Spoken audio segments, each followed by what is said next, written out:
Big boss reality show ద్వారా popular అయిన వారిలో కీర్తి భట్ ఒకరు. అంతకు ముందే సీరియల్స్ ద్వారా ఆదరణ పొందినప్పటికీ బిగ్ బాస్ ద్వారా ప్రేక్షకులకు బాగా దగ్గరయ్యారు కీర్తి భట్. ఈమె జీవితమంతా విషాదాలమయం అయినప్పటికీ పట్టుదలతో నటిగా మారి ఈ స్థాయికి చేరుకున్నారు. తాజాగా ఓ ఛానెల్కు ఇచ్చిన ఇంటర్వ్యూలో తన బ్రేకప్, వ్యక్తిగత జీవితంలోని సమస్యలపై సంచలన విషయాలు బయటపెట్టారు కీర్తి భట్. కర్ణాటకకు చెందిన కీర్తి భట్కు చిన్నప్పటి నుంచి సినిమాలంటే ఎంతో ఆసక్తి. ఈ క్రమంలోనే నటన, డ్యాన్స్లో శిక్షణ తీసుకుని చదువు పూర్తి చేసిన వెంటనే కన్నడ చిత్ర పరిశ్రమలో అడుగుపెట్టింది. సీరియల్స్లో నటిస్తూ మంచి గుర్తింపు తెచ్చుకున్న కీర్తి భట్కు తర్వాత సినిమా ఆఫర్లు వచ్చాయి.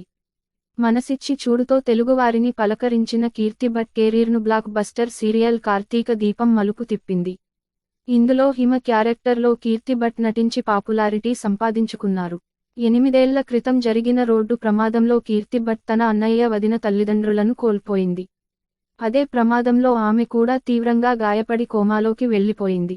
రోడ్డు ప్రమాదంలో కుటుంబం మొత్తాన్ని కోల్పోయి అనాథగా మారిన కీర్తి ప్రస్తుతం ఓ పాపని దత్తత తీసుకుని పెంచుకుంటోంది. మనసిచ్చి చూడు సీరియల్లో తనకు తండ్రిగా నటించిన ఛత్రపతి శేఖర్ తనకు తండ్రి లేని లోటు తీరుస్తున్నారని, సొంత కూతురిలా చూసుకుంటున్నారని కీర్తి భట్ తెలిపింది. బిగ్ బాస్ తర్వాత కీర్తి భట్కు సినిమాలు, సీరియల్స్తో పాటు పలు షోలలో అవకాశాలు వెల్లువెత్తాయి. అయితే పర్సనల్ లైఫ్లో చోటు చేసుకున్న విషయాలను వివరించింది. గతేడాది విజయ్ కార్తీక్ అనే వ్యక్తితో నిశ్చితార్థం చేసుకుని తన జీవితంలో కొత్త చాప్టర్ స్టార్ట్ చేయాలని అనుకుంది.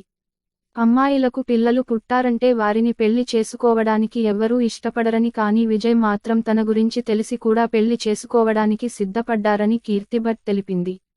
ఇదే ఇంటర్వ్యూలో తన మాజీ ప్రియుడు తనను చేసిన మోసం, తనను టార్చర్ చేసిన విధానం గురించి చెప్పింది. నా మాజీ ప్రియుడు ఇండస్ట్రీకి చెందిన వ్యక్తేనని కీర్తి భట్ తెలిపింది. తప్పుడు దారిలో వెళ్తూ నాపై దుష్ప్రచారం చేస్తున్నాడని మండిపడింది. నేను పెంచుకున్న పాప నాకే పుట్టిందని అనుమానిస్తూ DNA టెస్ట్ చేయిస్తానని కొంతమందితో చెప్పాడని, ఈ విషయానికి ఇటీవలే నాకు తెలిసి బాధపడ్డానని ఆమె ఆవేదన వ్యక్తం చేసింది.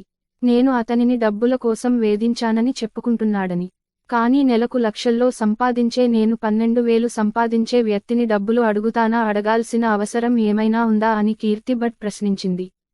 Telugu top anchor shocking decision అన్ని వదిలేసి ఇకపై ఆయనతోనే బ్రేకప్. తర్వాత నా జీవితంలోకి వచ్చిన విజయ్ కార్తీక్కు కూడా నా మాజీ ప్రియుడి గురించి చెడుగా చెప్పలేదని ఆమె పేర్కొంది. బ్రేకప్ అయ్యాక ఎవరి జీవితం వాళ్లది. నేను నా ఆయన గురించి పట్టించుకోవడం లేదని తెలిపింది. కర్మ ఎవరినీ వదిలిపెట్టదని, నన్ను ఎలా చేశారో వారికి కూడా అదే గతి వస్తుందని కీర్తి భట్ చెప్పింది.